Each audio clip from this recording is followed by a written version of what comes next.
మన ఈపీఎస్ 95 ప్రహసనంలో ఇంకొక కొత్త మలుపులు తిరుగుతున్న వీడియోని నేను తయారు చేస్తున్నాను. మనకి అల్లూరి సీతారామరాజు దాంట్లో ఒక పాట ఉంది చూడండి.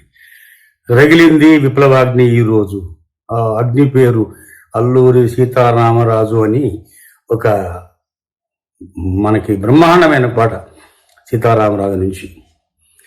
అయితే ఈరోజు మనమేమనుకోవాలంటే రగిలింది పోరాట ఈరోజు, రగిలింది విప్లవ పోరాట ఈరోజు, దాని పేరే ప్రోరేటా క్యాలిక్యులేషన్ అండర్ ఈపీఎస్ 95 అని మనం అనుకోవచ్చు. అయితే మొన్న అలహాబాద్ హైకోర్టు కూడాను ఈ ఎగ్జాంపుల్ ఎస్టాబ్లిష్మెంట్స్ గురించి కూడా విపులంగా రాసింది. ఇదివరకు నేను ఎగ్జాంపుల్ ఎస్టాబ్లిష్మెంట్ మీద చేసిన వ్యాఖ్యలన్నీ కూడాను అలాగా వస్తూనే ఉన్నాయి. దాని తర్వాత పోతే ఈ లేటెస్ట్గా ఈ అలహాబాద్ హైకోర్టు కూడా ఎగ్జాంపుల్ ఎస్టాబ్లిష్మెంట్ సరిగా మీరు డీల్ చేయట్లేదు, డీల్ చేయండి, వాళ్ళకు కూడా మీరు హయ్యర్ పెన్షన్ని అప్లికబుల్ చేయండి అని చెప్పి అలహాబాద్ హైకోర్టు కూడా వాళ్ళకి పంచన చేరింది. కానీ ఈరోజు ఈ ప్రోరేటా అగ్ని ఏదైతే ఉందో, ప్రోరేటా అనేది దీన్ని స్పెషల్గా పంజాబ్ అండ్ హర్యానా హైకోర్టు చాలా చక్కగా వివరించింది.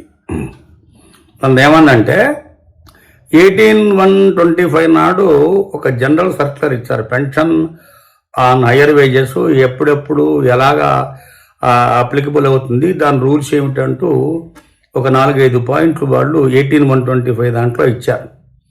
ఒకటి పెన్షన్ క్యాల్కులేషన్ ప్రోరేటా, తర్వాత 2 applicability of higher pension for example establishments, దాని తర్వాత పోతే ఈరియర్ క్యాల్కులేషను, ఈ విధంగా మొత్తం అంతా ఒక 4-5 పాయింట్లు వాళ్ళు పొందుపరిచారు దాంట్లో.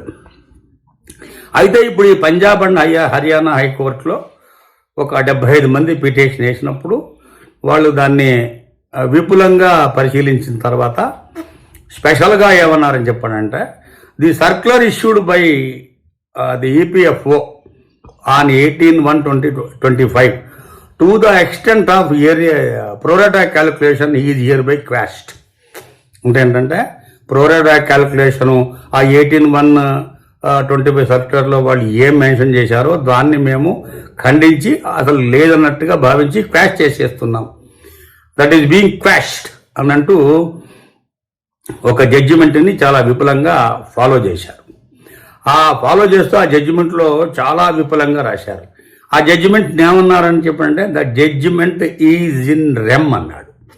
This judgment is in rem అంటే ఏమన్నమాట, ఈ జడ్జిమెంట్ యొక్క ఫలితం ఏదైతే ఉందో ఇలాంటి సిమిలర్ కేసెస్లో ఉన్న వారందరికీ, అంటే వరల్డ్ ఓవర్ ప్రపంచవ్యాప్తంగా ఈ జడ్జిమెంట్ వర్తిస్తుంది అని అర్థం అన్నమాట.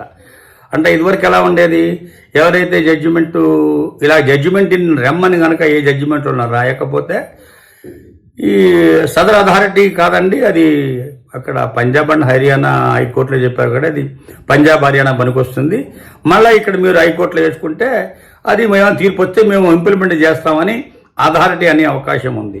కానీ ఈ జడ్జిమెంట్ తీసుకుని సిమిలర్గా ఎవరైతే మనుషులు సిమిలర్గా కేసెస్ ఏవైతే ఉన్నాయో వారందరూ కూడా వారి వారి రెస్పెక్టివ్ అథారిటీస్కి వెళ్ళి కంటెస్ట్ చేసుకోవచ్చు. ఈ విధంగా వచ్చింది. ఈ ప్రోరేటా క్యాల్కులేషన్ కరెక్ట్ కాదట, లాస్ట్ 60 నెలలలో యావరేజ్ తీసుకుని మాకు రీక్యాల్కులేషన్ చేయాలి అని అప్లికేషన్ పెట్టుకోవచ్చు. ఈ జడ్జిమెంట్లు కూడా స్పెషల్గా ఏం రాశాడంటే, ఈ జడ్జిమెంట్ వచ్చిన నాటి నుంచి 3 నెలల లోపల మీరు అప్లికేషన్స్ పెట్టుకోండి అని కూడా ఆయన స్పెషల్గా బ్రార్ అన్న ఒక జడ్జి గారు అన్నమాట, ఆయన డిక్లరేషన్ చేశాడు. తర్వాత దీంట్లో ఇంకా విపులంగా ఏమి రాశాడు అని చెప్పానంటే, ఎలాగైతే మీరు ఏరియర్స్ కట్టించుకున్నప్పుడు ఇంట్రెస్ట్ తీసుకున్నారో అలాగే ఈ హయ్యర్ పెన్షన్ మీద ఏరియర్స్ ఇస్తున్నప్పుడు కూడా 8% ఇంట్రెస్ట్, కాంపౌండింగ్ ఇంట్రెస్ట్ చేస్తూ వాళ్ళందరికి కూడాను డబ్బులు ఇవ్వవలసింది అని చెప్పి క్లియర్గా ఆ జడ్జిమెంట్లో రాశాడు. అయితే ఇది జడ్జిమెంట్ ఇన్ రెమ్ అంటానికి గల కారణాన్ని ఆయన క్లియర్గా రాస్తూ ఒకప్పుడు సుప్రీంకోర్టు ఆఫ్ ఇండియాలో శ్రీవాత్సవ అన్న జడ్జిమెంట్ 2014లో ఉత్తరప్రదేశ్ వర్సెస్ శ్రీవాత్సవ, అజిత్ కుమార్ శ్రీవాత్సవ సమ పేరు ఉంది, 2014 జడ్జిమెంట్ ఇస్తున్నప్పుడు దాన్ని బేస్ చేసుకుని మేము దీని జడ్జిమెంట్ ఇన్ రెమ్ అని అంటున్నామని రాశాడు అనమాట. అయితే కొన్ని వర్డ్స్ ఆ జడ్జిమెంట్ ఉపయోగించినవి చాలా థంపింగ్గా ఉన్నాయన్నమాట. అంటే it must be clarified that this judgment is in rem అన్నాడు. అంటే నీకు 100 సార్లు చెప్పక్కర్లా, ఇప్పుడు చెప్తున్నాను, ఈ జడ్జిమెంట్ conclusive of this particular arrear calculation or pro rata calculation మీద ఈ జడ్జిమెంట్ కంక్లూజివ్, ఇంకా నువ్వు ఏం మాట్లాడటానికి వీల్లేదు అన్న ధోరణి వచ్చేటట్టుగా సెంటెన్స్ని ఉపయోగిస్తూ ఆయన చివరి కంక్లూజన్లో రాశాడు అనమాట. అయితే దాంట్లో ఇంకొక మాట ఏం రాశాడు, ఈ అథారిటీస్ ఎవరైతే ఉన్నారో దీని యొక్క ట్రూ కాపీని ఎప్పుడైతే తీసుకుంటారో ఆ తీసుకున్న రోజు నుండి 12 వారాల లోపల దీన్ని ఇంప్లిమెంటేషన్కి పెట్టాలి అన్నట్టు కూడా ఒక మాట రాశారు. అయితే ఈపీఎఫ్ఓ వారు డిఫరెంట్ సమయాలలో డిఫరెంట్ సబ్జెక్టులో వీళ్ళు సతమతం అయిపోతున్నారు. ఇంకోటి నేను చెప్పాల్సింది ఏమిటాయని చెప్పాలంటే, ఇది పెట్టినప్పుడు ఈపీఎఫ్ఓ వారు వారి యొక్క వాదన కూడా వినిపించి ఉంటారు కదా, వారి యొక్క వాదన వినిపించిన తర్వాత కాదు అని ఖండించారని చెప్పానంటే ఇంకా ఈపీఎఫ్ఓ వారికి వాదన లేదు, దీని మీద వాదన ఉండదు, వాదన ఉండకూడదు అనేది నా అభిప్రాయం. మరి వాళ్ళు ఇంకో రకంగా పెట్టి మరి ఇంకేదైనా వాదన చేస్తారనేది అది ఫర్దర్లో మనకి తెలియాల్సి వస్తుంది. మనకి ఇప్పుడు ఈపీఎఫ్ఓలో జరుగుతున్న ఈ డిలేస్ కానీ వ్యవహారం కానీ ఇది చాలా అసమంజసము, అమానుషం అని కూడాను ఈ జడ్జిమెంట్లో అక్కడక్కడ పేర్కొనటం జరిగింది. అంటే ఏంటి, కోర్టు వారి దృష్టికి కూడా డిపార్ట్మెంట్ డిలే చేస్తున్నది, డిపార్ట్మెంట్ కినుక వహిస్తున్నది, డిఫరెంట్గా వ్యూ చేస్తున్నది అన్న ఇది కూడా ఈ జడ్జిమెంట్లో 55 పేజీల జడ్జిమెంటు చివరి కంక్లూజన్లో ఉన్న 4-5 ఇంపార్టెంట్ మ్యాటర్స్నే మాట్లాడుతున్నాను. ఎందుకంటే ఈరోజు పొద్దున ఒక మెంబరు ఈ జడ్జిమెంట్ నాకు పంపించాడు, కానీ ఈ జడ్జిమెంట్ అనేది నిన్ననే వచ్చింది కాపీ నాకు 27/5/2026.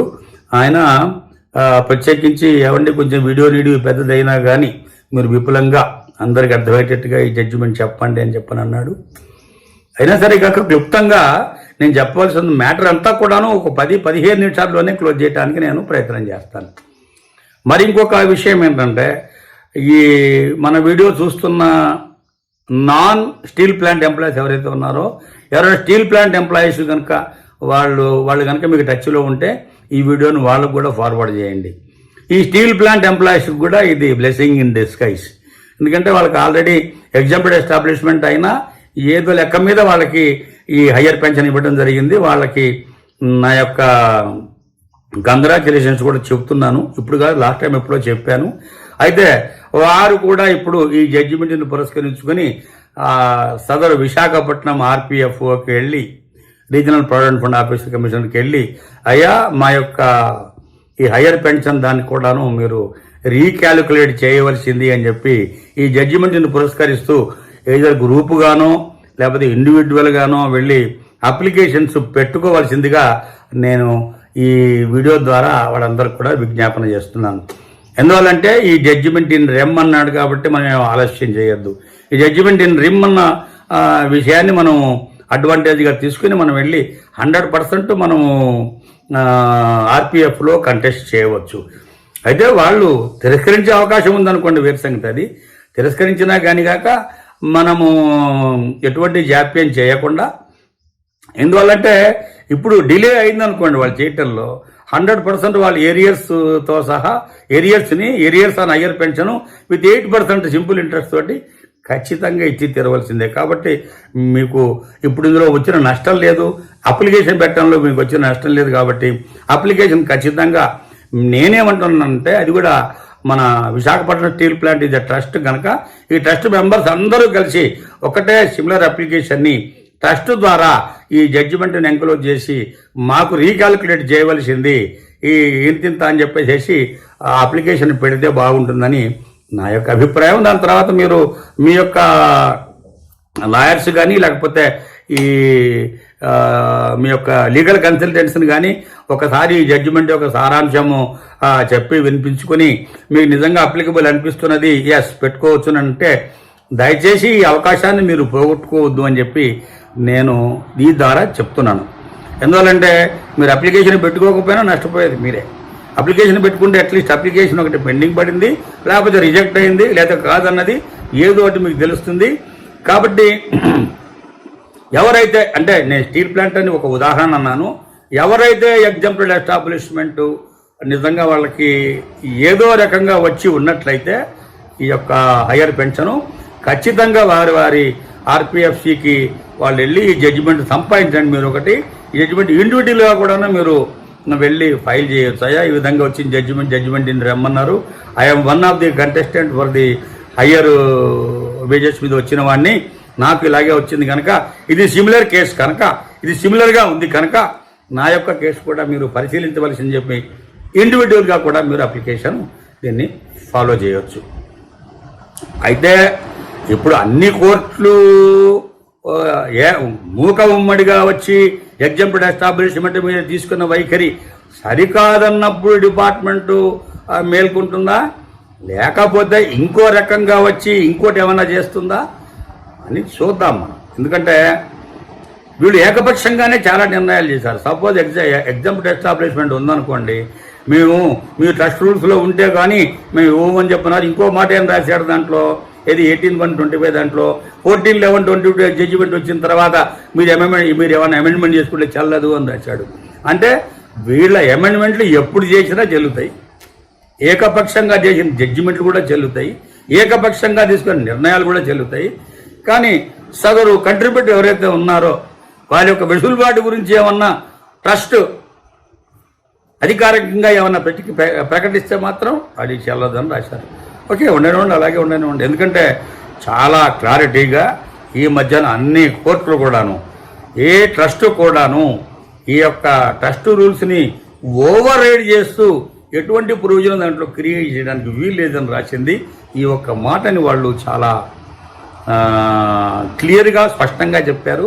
అయితే ఈపీఎఫ్ఓ వారికి తెలిసే ఉంటుంది, 100% తెలుసు ఇది. కానీ ఏ విధంగా దీన్ని ఎగ్గొట్టడానికి ప్రయత్నం చేయాలా అంటూ మొన్న లాస్ట్ టైం చెప్పిన జడ్జిమెంట్లో వాళ్ళు బడ్జెట్ ప్రొవిజన్ సరిపోలేదన్న ఒక మాట చివరికి వాడారు. మీ బడ్జెట్తో మాకు సంబంధం లేదు, బడ్జెట్ తోటి ఈ సోషల్ సెక్యూరిటీని లింక్ పెట్టడానికి వీలు లేదని కూడా దాన్ని కూడా రూల్ అవుట్ చేశారు వాళ్ళు.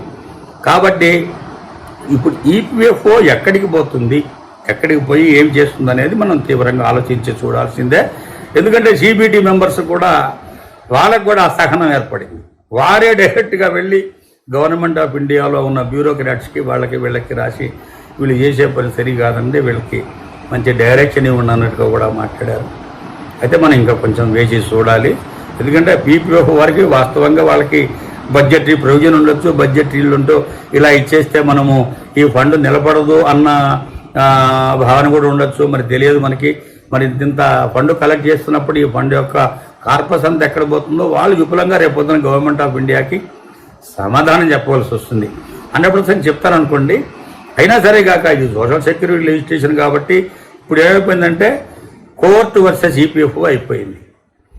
రేపొద్దున 28 రాష్ట్రాల్లో ఉన్న అన్ని హైకోర్టులు కనుక ఇదే జడ్జిమెంట్ ఫాలో అయినాయి అనుకోండి, 28 హైకోర్టులు వర్సెస్ ఈపీఎఫ్ఓ అయిపోతుంది. అప్పుడు తిరిగి మళ్ళీ సుప్రీంకోర్టు వచ్చి ఇంకేమన్నా స్పెషల్ జడ్జిమెంట్ పాస్ చేస్తుందేమో అది మనకు తెలియదు. కానీ ఎగ్జాంపుల్ ఎస్టాబ్లిష్మెంట్ విషయంలో కానీ ప్రోరాటాలో కానీ ఈ రోజు నాటికి మన సభ్యుడిదే విజయం అని నేను ఢంకాపదంగా దీని గురించి చెప్పగలను. అయితే మంచి వీడియోలు మళ్ళీ వచ్చినప్పుడు మంచి సబ్జెక్ట్ వచ్చినప్పుడు నేను మళ్ళీ విశ్లేషణాపూర్వకంగా చెప్పగలను. దయచేసి అందరూ కూడా ఈ వీడియోని ఎవరెవరు example establishment already higher wages మీద పెన్షన్ పొందుతూ ఉన్నా కానీ కాక వాళ్ళకు కూడా మీరు దీన్ని ఫార్వర్డ్ చేయండి. వాళ్ళకి ఏమైనా ఉపయోగపడితే ఓకే, ఉపయోగపడకపోతే జస్ట్ కాసేపు ఒక 14 నిమిషాలు 15 నిమిషాలు ఒక వీడియో చూసినట్టుగా ఉన్న అందరికీ నేను పరిచయిస్తుండే కదా. అందరికీ మరోసారి నమస్కారం.